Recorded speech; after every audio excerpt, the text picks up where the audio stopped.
Reading through the Bible in 1 year, June 4th, Deuteronomy chapter 8, Psalm 91, Isaiah 36, and Revelation chapter 6.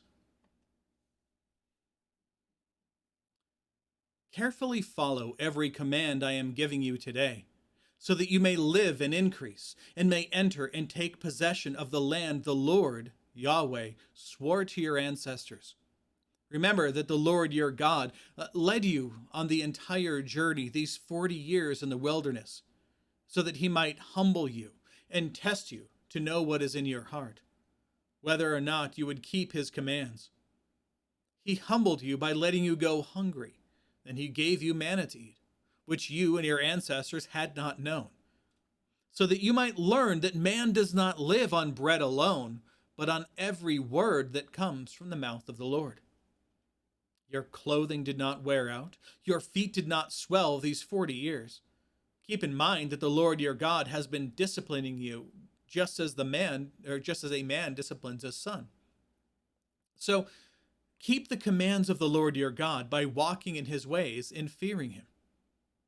For the Lord your God is bringing you into a good land, a land with streams, springs, and deep water sources flowing in both valleys and hills, and a land of wheat, barley, vines, figs, and pomegranates, a land of olive oil and honey, a land where you will eat food without shortage, where you will lack nothing, a land whose rocks are iron, and from whose hills you will mine copper.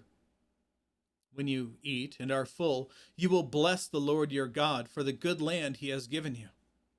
Remember that you don't forget the Lord your God by failing to keep his commands, ordinances, and statutes that I am giving you today. When you eat and are full, and build beautiful houses to live in, and your herds and your flocks grow large, and your silver and gold multiply, and everything else you have increases, be careful. Be careful that your heart doesn't become proud, and you forget the Lord your God, who brought you out of the land of Egypt and out of the place of slavery. He led you through the great and terrible wilderness with its poisonous snakes and scorpions, a thirsty land where there was no water. He brought water out of the flint rock for you. He fed you in the wilderness with manna, which your ancestors had not known, in order to humble and test you, so that in the end he might cause you to prosper. You may say to yourself, well, my power and my own ability have gained this wealth for me.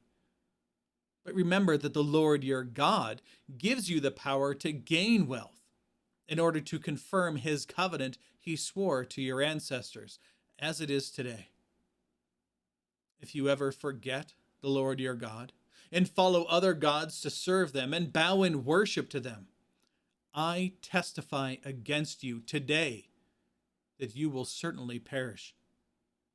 Like the nations the Lord is about to destroy before you, you will perish if you do not obey the Lord your God. Let's move on to Psalm 91.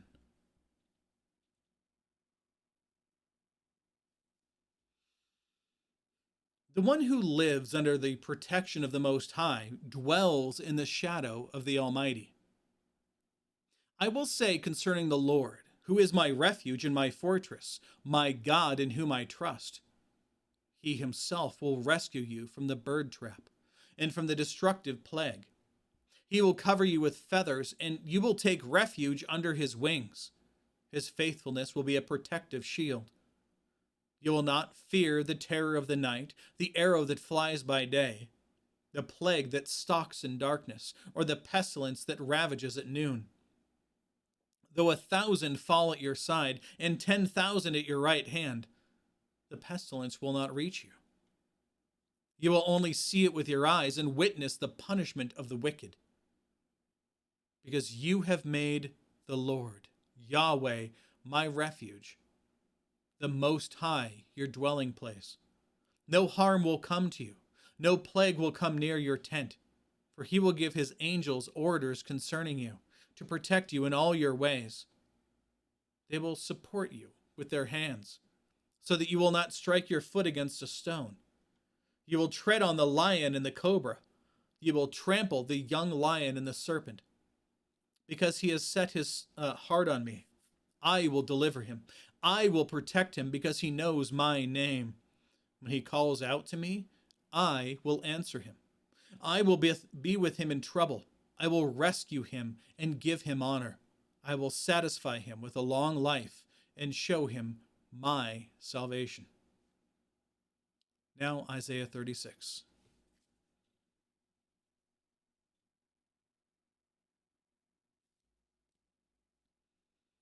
In the 14th year of King Hezekiah, King Sennacherib of Assyria attacked all the fortified cities of Judah and captured them.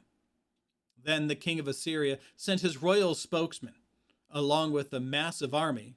This royal spokesman is the Rabshakeh, from Lachish to King Hezekiah at Jerusalem. The Assyrians stood at the conduit of the upper pool by the launderer's field, by the road to the launderer's field. Eliakim, son of Hilkiah, who was in charge of the palace, Shebna, the court secretary, and Joah, son of Asaph, the court historian or recorder, came out to meet him.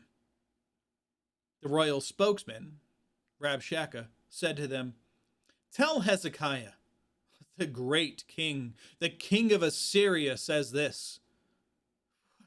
What are you relying on?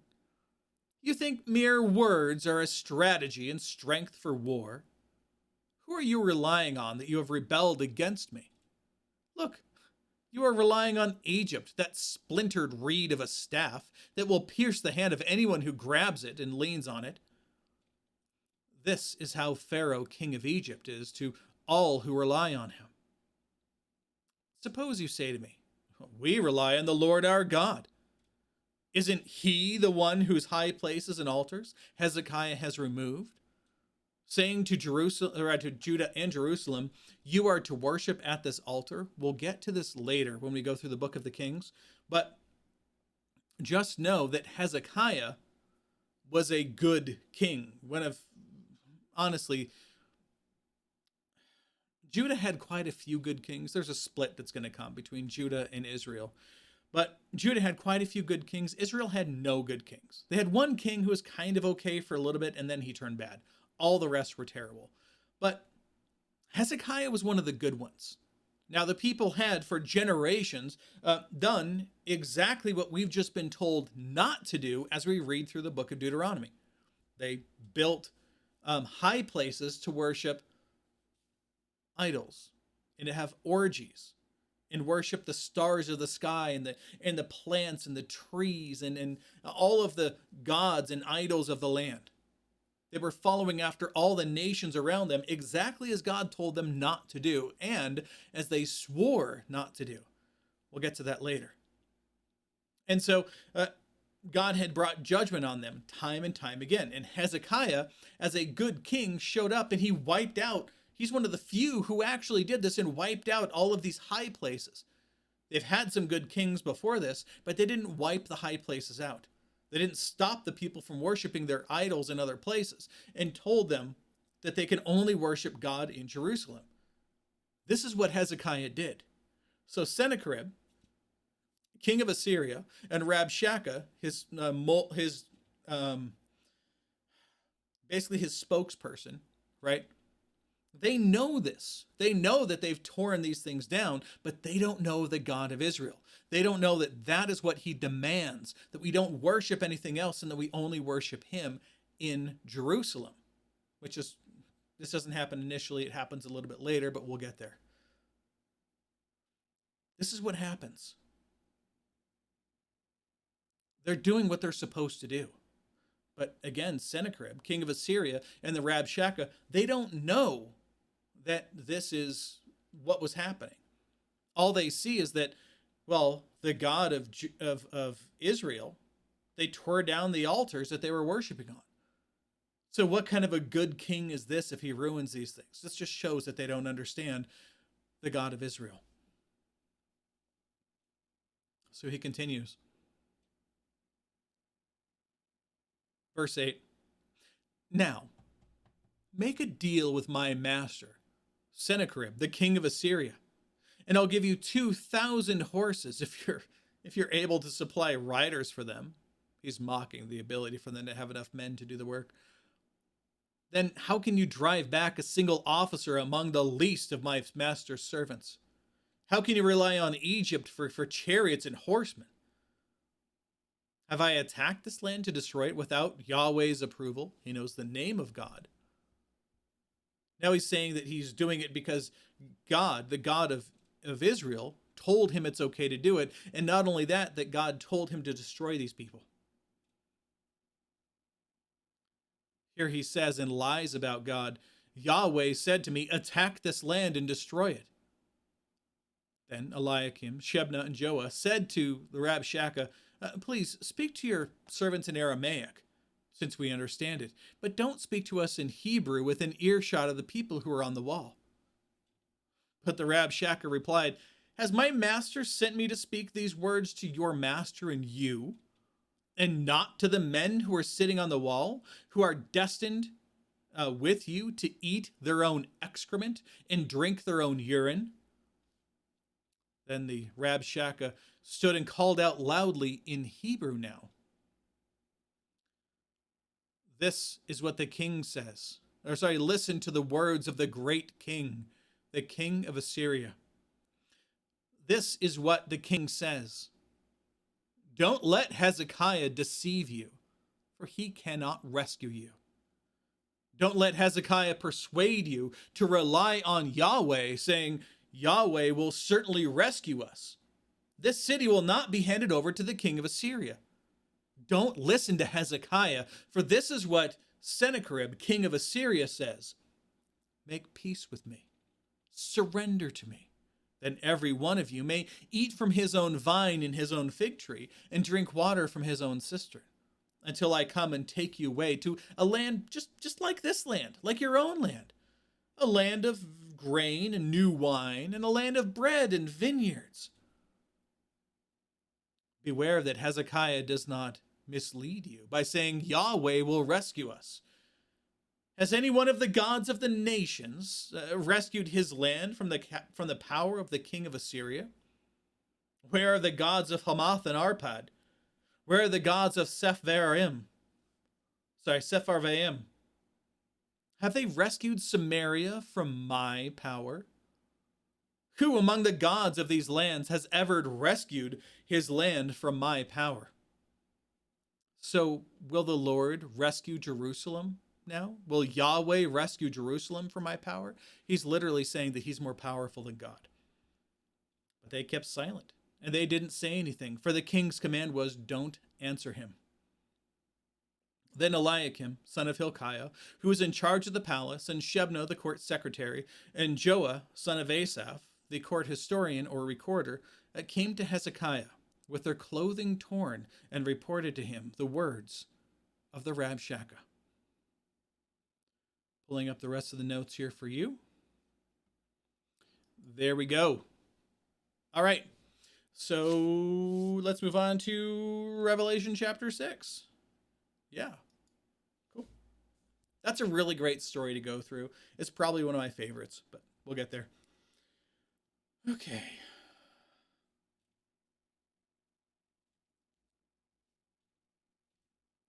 Now, as I mentioned yesterday, this begins a section of repeated visions. And you're going to see a lot of things kind of transfer through from one vision to the other. Starts off with the seals, and then it goes to the scrolls, and then it goes to the bowls. That's the three different things we're going to go through. And some of the things will be the same, and some of them won't, but the repeated visions are the main thing to follow here. Remember, when something is repeated in Jewish literature, typically the first time just says the thing. The second thing says it from a slightly different angle to kind of fill in more of the picture in the way that your eyes see from two different angles. So they fill in the 3D-ness of whatever it is. When you get a third picture, that's a confirmation of what's going to come. So we're going to see a lot of those things come here. Let's begin. Verse 1. Then I saw the Lamb opened one of the seven seals, and I heard one of the four living creatures, with a voice like thunder, say, "Come." And I looked, and there was a white horse, and its rider held a bow, and a crown was given to him. And he was sent out to conquer as a conqueror in order to conquer. When he opened the second seal, I heard the second living creature say, "Come." Then a horse went out, another horse, a fiery red one, and its rider was allowed to take peace from the earth, so that people would slaughter one another. And a large sword was given to him. When he opened the third seal, I heard the third living creature say, "Come." And I looked, and there was a black horse, and a rider held a set of scales in his hand. Then I heard something like a voice from among the four living creatures say, "A quart of wheat for a denarius, and 3 quarts of barley for a denarius, but do not harm the oil and the wine." When he opened the fourth seal, I heard a voice of the fourth living creature say, "Come." And I looked, and there was a pale green horse, and its rider was Death, and Hades was following after him. They were given authority over a fourth of the earth, to kill by the sword, by famine, and by plague or pestilence, and by the wild animals of the earth. That's God's threefold destruction: sword, famine, and pestilence. When he opened the fifth seal, making sure we don't lose our notes here. Cool. Oh yeah, and here's a note here showing the different things. The seals talk about Death and Hades having given over authority to a fourth of the earth. This is the progressive, increasing destruction. The trumpets, which come in, I guess it is trumpets, not scrolls. Anyway, so it goes seals, and then trumpets, and then bowls. The